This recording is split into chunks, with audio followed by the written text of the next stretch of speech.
Greetings, kindred. So here we are coming up to the full moon on the 27th of February 2021. And the full moon will take place in the sign of Leo in the true lifetime sky at 8:17 in the GMT time zone, at 3:17 in the EDT time zone, and at 19:17 in the AEDT time zone. So our moon will be at 20 degrees in Leo, and our sun will be at 11 degrees in Aquarius. This is going to be quite a powerful energy, because Leo is actually ruled by the sun, and the sun at 11 degrees does show like a mastering of something. And generally the moon in Leo is all about expression, getting that attention, being noticed. And at 20 degrees, I just feel it's all about spiritual values. I think there's a very strong healing energy coming out of this full moon. And it's all about spiritual awareness or self-empowering emotions, or coming to realizations, because the number 20 is all about awakening and resurrection. And, we have just entered into the year of the ox in the Chinese astrology, and which is a much better energy, really, because the ox is in your face, a bit stubborn, a bit dominating, but at least it's in your face. A little bit different from the rat energy. The rats can be manipulative and, but they're very intelligent. But they use their intelligence and can manipulate as well. But with the ox, like I said, it's just in your face, up front. Me personally, I prefer that energy. But, so the only thing is with the Leo moon is they can be taxing on us, it can be quite a taxing energy if we're not in the mood for it. And I say that because, we have got Saturn in Capricorn, conjunct Mercury and Jupiter. So, Jupiter and Saturn are in separation now at 8 degrees. 8 is a very significant number. 8 is the number of Saturn, and Saturn is actually at 8 degrees in Capricorn. So the Saturn energy is very, very strong as well this full moon. But the Saturn energy can be very restrictive. It can be a very serious energy. So there will be many that are still taking life very seriously, still taking the circumstances in their life very seriously. Whereas the Leo moon wants to break free a bit, wants to express themselves in a more spiritual, creative way. And I think that's pretty good, really, because the Aquarian energy will be supporting that, although with Venus in opposition to the moon does make the social situation a little bit uncomfortable, because there's still this division going on. Some are serious about one thing, where others are serious about another. So there's all this serious stuff going on, but the in-between is about play, it's about creating, it's about expressing. So I think we're going to see a lot of self-expression on certain platforms on the internet. People, probably putting out videos of their creativity or publishing their work, wanting their work to be noticed. But I feel this is more in the metaphysical setting.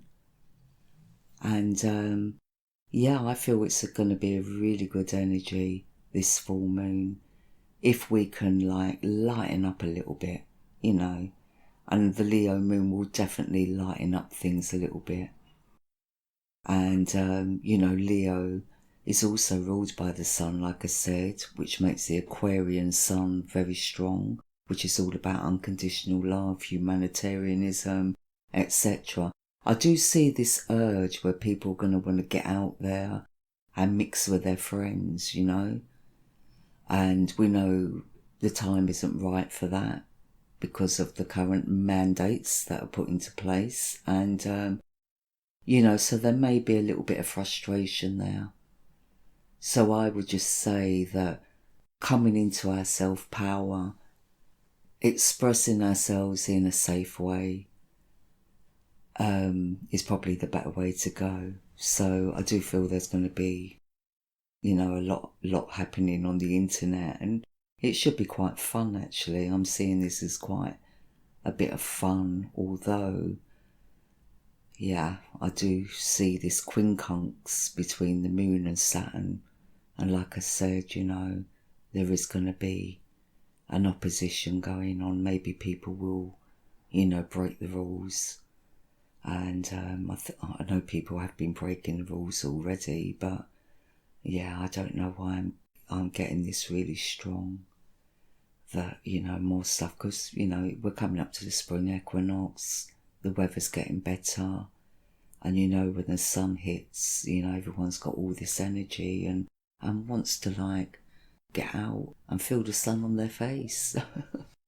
But anyway, that's what I'm seeing with this full moon. So we got Uranus as well at 8 degrees in Aries, in square to Saturn. So yeah, I really do feel people are going to want to be expressing themselves and wanting to be a little bit free. Maybe they want to collaborate with other people and, you know, want it in a physical way. You know, want to be face to face rather than machine to machine. So yeah, let's just watch out for that. And yeah, you know, we've also got the South Node at 8 degrees conjunct Juno, the goddess Juno at 11 degrees in Ophiuchus. And yeah, that's another energy that collaborates with what I'm saying, really. And the North Node is at 22 degrees, so it is about overcoming self-limitation, you know, to reach that place of like enjoyment, you know, of lightening the load.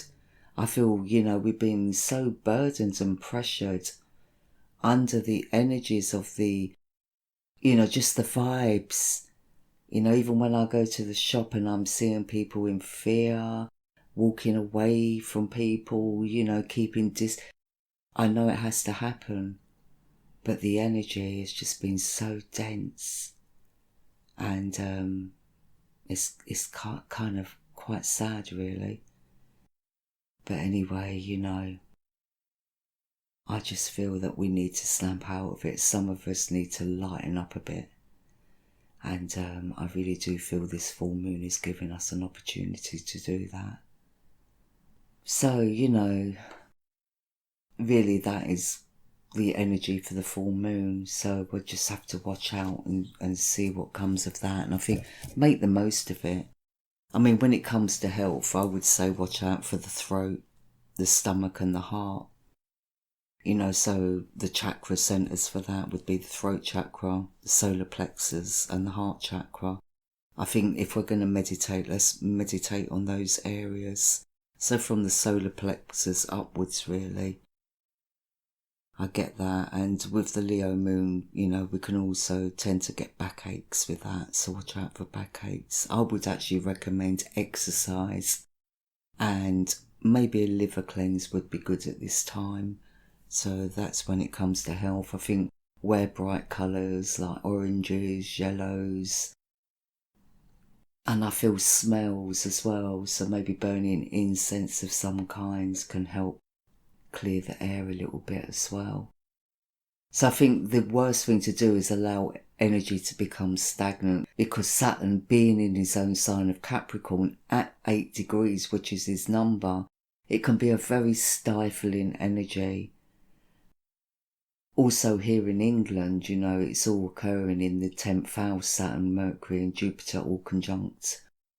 So, you know, I feel that there's going to be a lot of talk around education. And, you know, I feel there's going to be some big plans being made. I think we're already seeing that here in the UK. But, it can also be very authoritative as well, so a little bit dominating. So I would just say watch out for that. So I wanted to talk about the future a little bit, because 2020, we had so many eclipses and conjunctions going on that were major. And, even though we're in 2021 and I feel the planetary vibes have kind of like, mellowed slightly, I just feel the energies from last year will still be very strong throughout this year. And, this is where all the major shifts were starting to occur, was from 2021.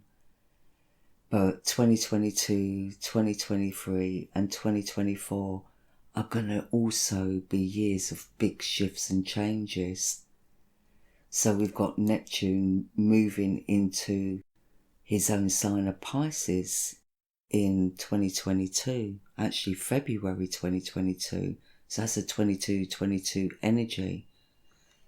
And, that's going to be powerful, because in 13 Star Sign Astrology, Neptune actually rules the first house. The first house in 13 Star Sign Astrology is the house of Pisces. But it's still about projection. It's still about image. It's still about how we come across to others. So, Neptune moving into his own sign of Pisces, this is all about consciousness. It's all about wholeness. And this is truly the veil lifting, because Neptune moved into Aquarius around 2011. Yeah, it was 2011. And it was at that time the statistics for mental health issues started to rise. So over the last 10 years, we've seen a lot going on around mental health. And, I think we're reaching the peak of it now. Neptune's coming towards the end of Aquarius. So he's about to come into the first house, into his own sign. And this is where the veil lifts.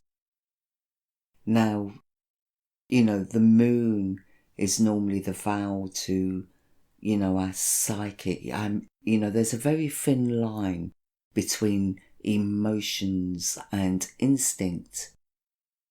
So, with Neptune coming into the first house, I feel that we're very much going to be tapping into our spiritual psychic energy. And Neptune in Pisces is also a very creative energy, visually and expressing, like music, art, dance. I just feel it's going to be a big shift, and it's going to be really good for the metaphysical world. So that's going to be a big shift in 2022. Then in 2023, in February again, 2023, Saturn will move into the sign of Aquarius.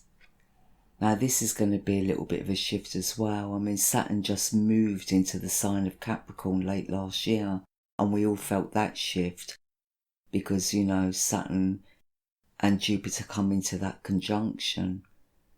And that's what's playing out at the moment, with Saturn going through his own sign. Jupiter is still in Capricorn as well. So, this is all about the establishments and the corporations trying to get a solid foundation set before Pluto enters.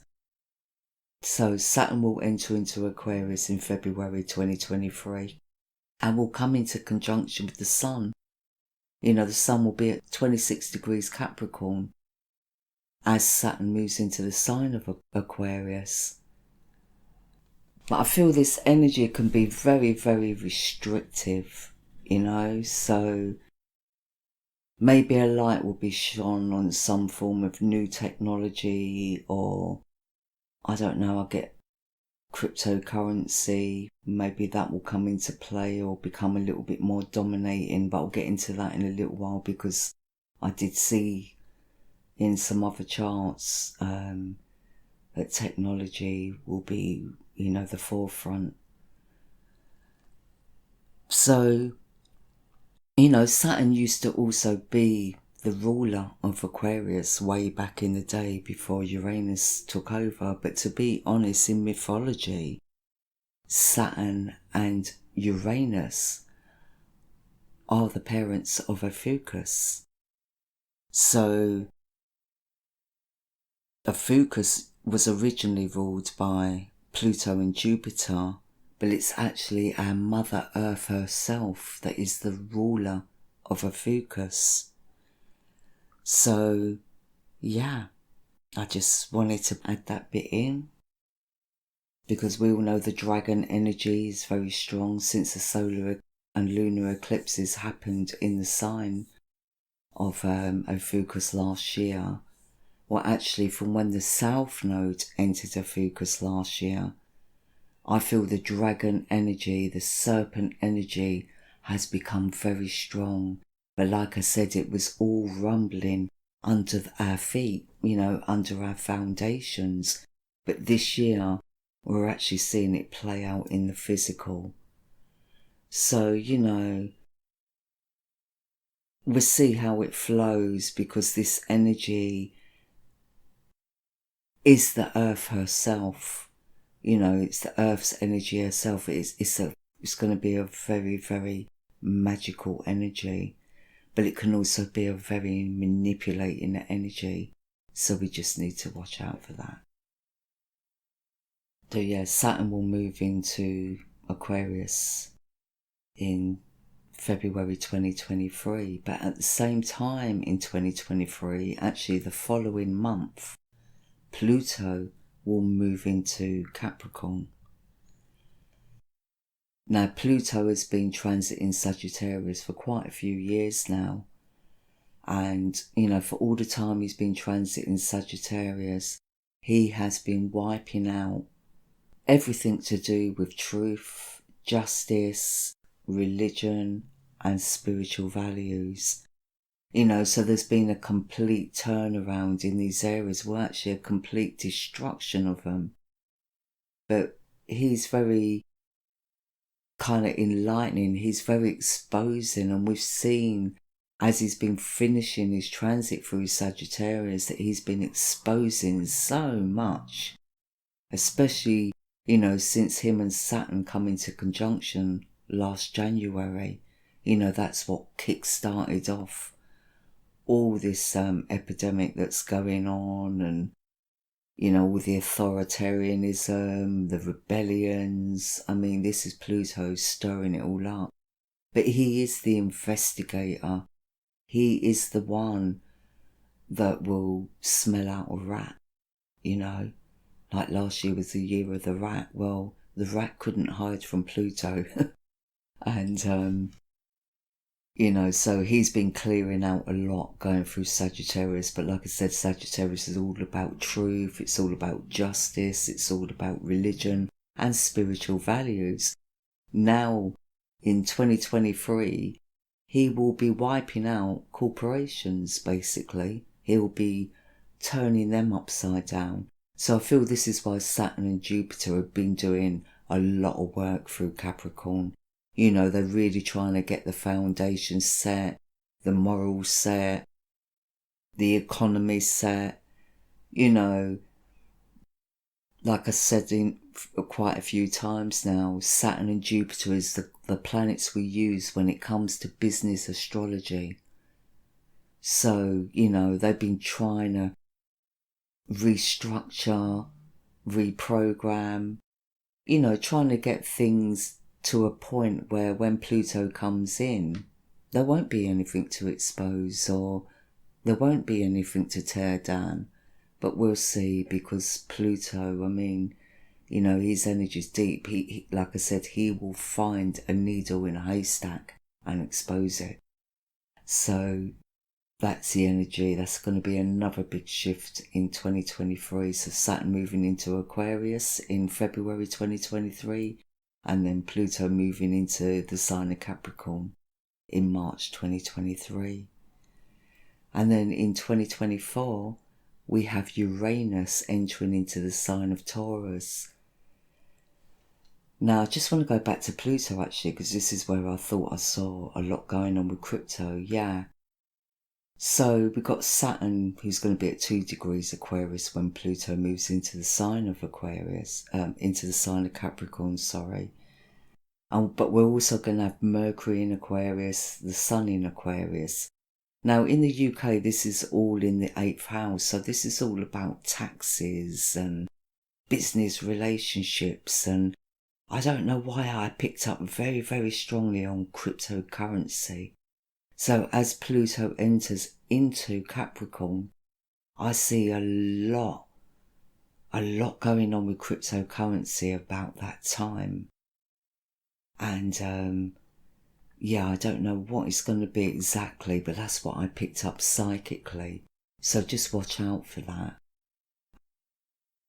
So yeah, in 2024, Uranus will move into Taurus. Now, this is where I feel stability will start to take place, you know. Uranus will straight away come into conjunction with Venus, and Jupiter and the Sun will be in conjunction very close by as well. So I feel like big changes going on here. I mean, Uranus is very energetic when it comes to sudden shifts anyway. Sudden shifts of... It's not as abrupt as Pluto, but it is an abrupt energy, which can be quite shocking or shaking at certain times. But in Taurus, I just feel, and especially in conjunction to Venus, who is the ruler of Taurus, yeah, I just feel again a big change when it comes to the financial system. You know, but I feel in Taurus it's about working towards stability, especially since Jupiter and the Sun are both at 4 degrees. So that is the number of balance, you know. So it's 0044. I get a good feeling from that. I just feel that's where we can all kind of take a big breath and a sigh of relief, because from here, or from 2020 right through to 2024, it's very up and down, very confusing, lots of shifts and changes going on, lots of division and differences of opinion. But I feel 2024 is the year where, you know, we can all start to get grounded again and, you know, get settled into our new way of life in whatever form that takes. So, I'm going to leave it there. And yeah, as usual, I just want to send you all peace and much love.